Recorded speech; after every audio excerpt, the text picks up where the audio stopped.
Call of Duty World at War has arrived just over 1 year after its predecessor, Call of Duty 4 Modern Warfare, was released.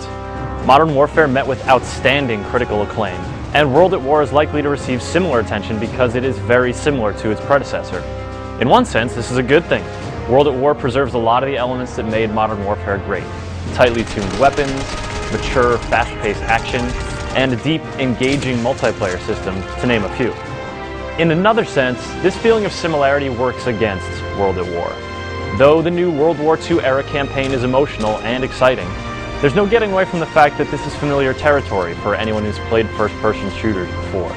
And though there are a few novel weapons, notably the flamethrower and the bayonet, most of the other weapons have a vaguely been there, done that feel. While World at War is refined and well crafted, it lacks that fresh, unique feel that made Modern Warfare so special. But don't get me wrong, just because it isn't fresh doesn't mean it's rotten. Far from it. World at War is a great game, and the new campaign is arguably more emotional than that of Modern Warfare. This is partially down to the setting. You alternate between the massive, vengeful push of the Russian army's invasion of Germany and the brutal, tooth and nail American campaign in the Pacific Islands.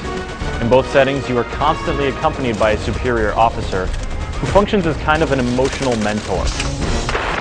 The enemy's dug in deep, and we have to get our hands dirty.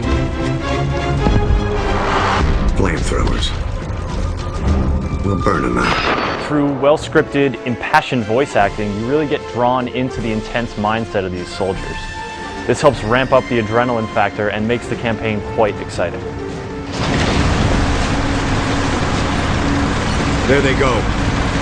Bastards ain't gonna know what hit them. There's a grim flip side to this excitement, however, conveyed by the actual World War II photos and videos interspersed between the levels.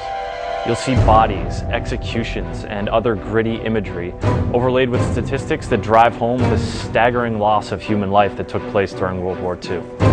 When you read that the odds of a Marine surviving the Battle of Peleliu were 1 in 5, you get sort of an abstract sense of this loss. When you then see waves of your in-game allies falling to brutal banzai attacks and being laid low by machine gun fire, that number starts to hit a little closer to home. It's this paradoxical mix of visceral excitement and sobering realism that really lends a mature tone to the proceedings. When we shipped out for Okinawa, the airfield became a vital asset in the campaign. Among those stationed there are the crews of the U.S. Navy Black Cats, men who would risk everything before they would leave any of us in enemy waters.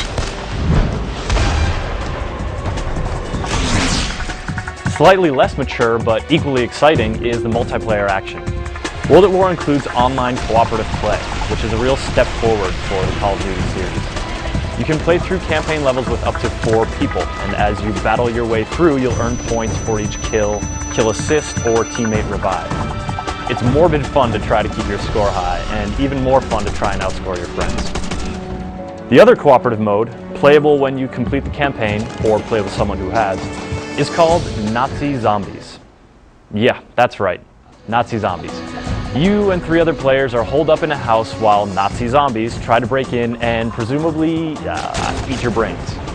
Each round brings faster, stronger, and more numerous zombies.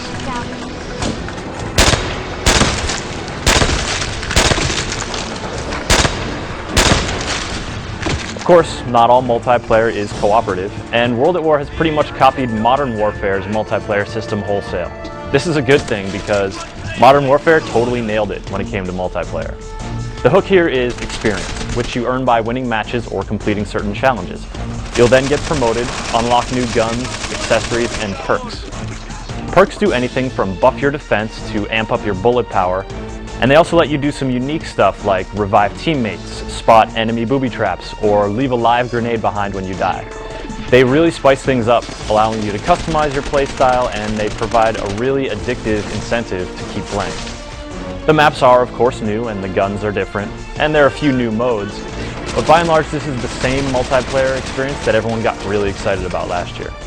And that's kind of the way World at War is. A slightly new, slightly different take on the game that everyone got really excited about last year. This means that there's a lot to love, but there's also this creeping sense of familiarity that takes some of the shine off. Still, if you love Modern Warfare or are a fan of first-person shooters in general, You really can't go wrong with World at War.